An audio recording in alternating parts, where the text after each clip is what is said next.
been in government politics, knows the country, knows the issues. So I'm going to open it up after Howard makes a few comments, and for you all to ask him some questions, and then we're going to do a little press stuff.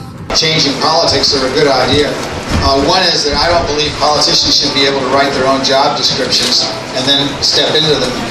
And changing the gerrymandering of Chicago will change that. I think Chicago actually has an opportunity to lead the country in doing this. There's an enormous outcry. This is one thing that conservatives and liberal voters agree on, is that we really have got to stop this corrupt system where people feather their own nests and hire themselves. If Bill is successful in getting the referendum through, it will change.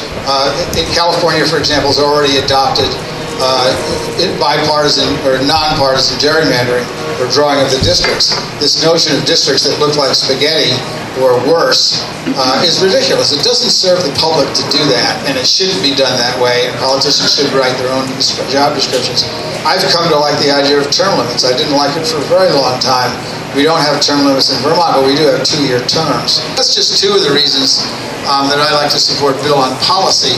But I'm really supporting him because I don't think you can get anywhere unless you're an honest, decent person in politics. You end up serving yourself instead of serving your community. Bill, I am absolutely convinced, when he's elected mayor, is going to serve his community. Thank you very much,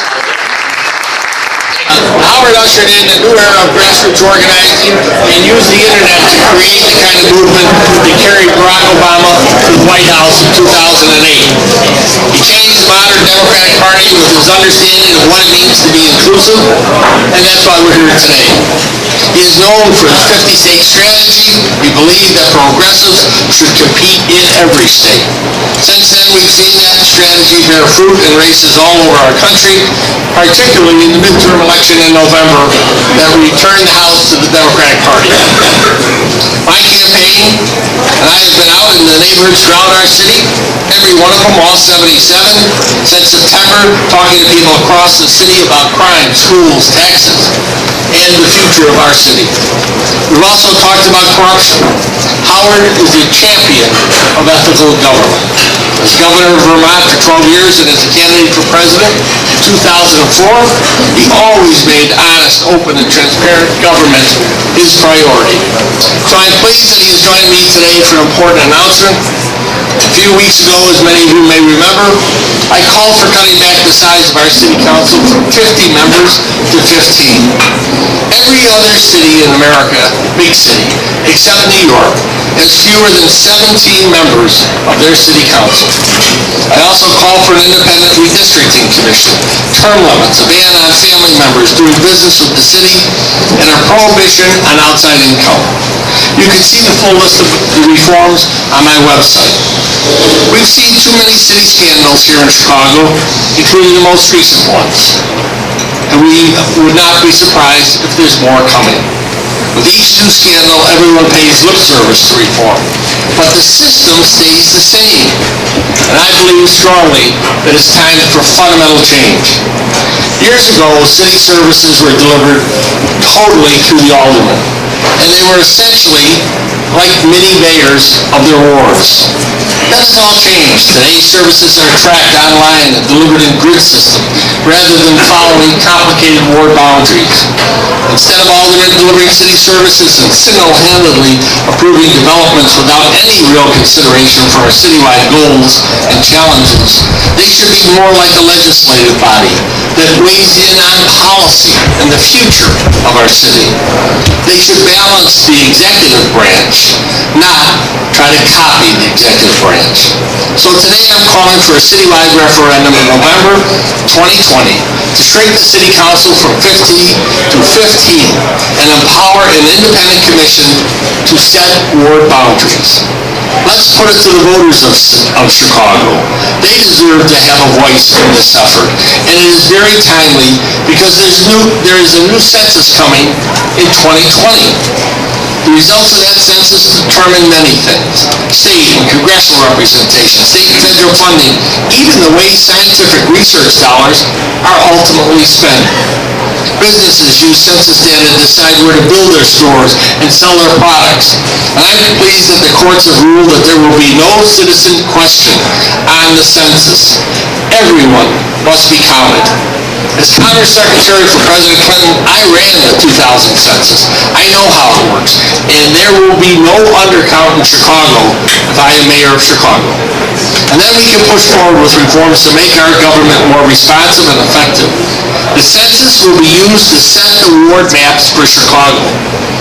If the referendum passes in 2020, we would empower an independent commission to draw 15 new wards, and they would go into effect with the next municipal election in 2023. We need real and fundamental change in our city. This government is basically organized the way it was at the beginning of the 20th century. Let's create a map that works for Chicago and a government that works for Chicago. Let's be fair and transparent with a process that celebrates our diversity and ensures fair representation for every community. We are one city and we are one people. Today, I graciously accept Howard Dean's endorsement. His friendship and opinion have meant the world to me over the years, and it is an honor to have his confidence. Howard?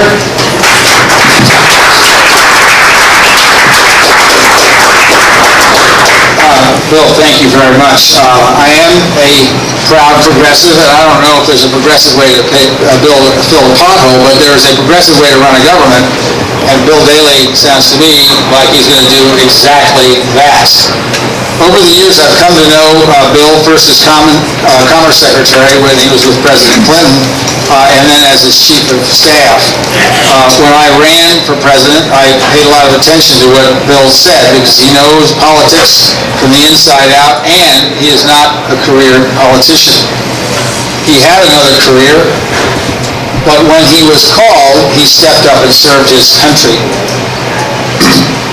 If you've ever seen the picture of President Obama in the Situation Room during the live streaming by the Navy SEALs of the killing of Osama bin Laden, you'll see Bill Daley next to the President. He has served at the highest levels of government. He knows government inside out. And most importantly for me, he knows Chicago inside out, and he's an honest, decent person, and that is why I'm endorsing him. He wants to bring Chicago government into the 21st century, and the excitement for me, as somebody who's not from Chicago and not from Illinois, is that Chicago is a great city, and Chicago could be a model in fixing many of the urban problems that we have around the country with a strong leader like Bill Daley, who does not worry about his next political office. He does not worry about making some mark because of his legacy. What he wants to do is do something for the city he loves and has grown up in. And that is the most important motivation that you can possibly have when you run for any office, and particularly when you run for mayor of one of the great cities, not just of the United States, but of the world. So I'm very much hoping that progressive leaders around Chicago will rally behind Bill.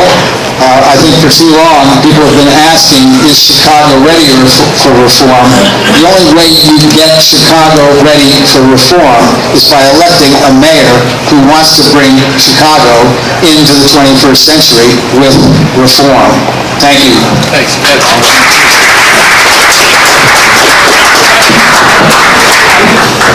Sir Secretary, my name is Joseph Barrios, PhilaMessenger.com. I'd like to ask you about your opinion on term limits for mayors and aldermen in Chicago. Yeah, I've stated that I'm in favor of term limits for mayors for 2 terms, 8 years. I'll introduce that when I'm mayor. And I believe there ought to be term limits for 12 years. I think a legislator is a little different. They ought to be a little longer because it's a different decision-making process. So I think there ought to be term limits. I think it's healthy for our system. Okay, last question. Yes, ma'am. You know, we've been talking a lot of issues here, but we seem to forget the youth who are the home of the fatherland. Nowadays, the number one problem is violence, and the youth are involved, in fact, in spite of the fact that they are not guilty of it. So, what are you going to do as the mayor to do something for the youth that could elevate them to the higher level first and thing- to address their problems? Thank you. First thing we can do is get them ready for we career. can do is get them ready for careers so they can have an opportunity for a job and a future. Too many kids right now don't have that opportunity. So we've got to do that. And my proposals around the school system, I think will help with that. I think we've got to get more jobs. We have to make the city more inclusive. Wherever the jobs are, the people in any neighborhood, they should be prepared for those jobs. We will try and work hard, and I've got some ideas on getting economic development in neighborhoods that have not had that. But the most important thing we can do is make the city inclusive, and make the people wherever they live in the city able to take advantage of jobs wherever they're at in the city. That's a big challenge. Yes, The city is losing population, and speaking of the census, and there's a proposal on the part that you will tax people, suburbanites who are working in the city to address the fiscal problem in this city. Will not this proposal aggravate the problem of out-migration from the city of Chicago? We've been losing population for many years because of crime, bad schools, lack of economic opportunity. So we've got to address those root causes of why people are leaving here. We've got to give people. We've had 140,000 people move to the city last 4 years, or 8 years. I set a goal of 300,000 more people in our population over the next 10 years, and that will add about somewhere around $300 billion a year in new revenue and activity in the city, which would go to the bottom line to help the city in their financial. So that's what we need to do. Again, thank you very much for being here, and I thank my friend Howard Dean. Thanks, everybody. Thank you very much. Thanks. Okay, my name is Joseph Dariosa. I'd like to ask you, there are some observations about your recommendation to rename Dan Ryan to Barack Obama. They are saying that there are still other unnamed major expressways. Why? Barack Obama is the first president from Chicago, first African American in our nation. He represented the South Side of Chicago, represented, and you look at the Kennedy Expressway, the Eisenhower Expressway, the other major expressway in Chicago should be named after another president of the United States, not the president of County Board. All due respect to Mr. Ryan, I think it would be a great statement about our city. What legacies do you differ from your father and your brother in case you become a mayor? Everyone's different in their. I don't have a legacy yet. I think I took a different career. I haven't been in politics my whole life. This is the first time I've run for office. They ran for office their whole lives. I think we're all different. As every family, every member is different. I respect. I love my dad.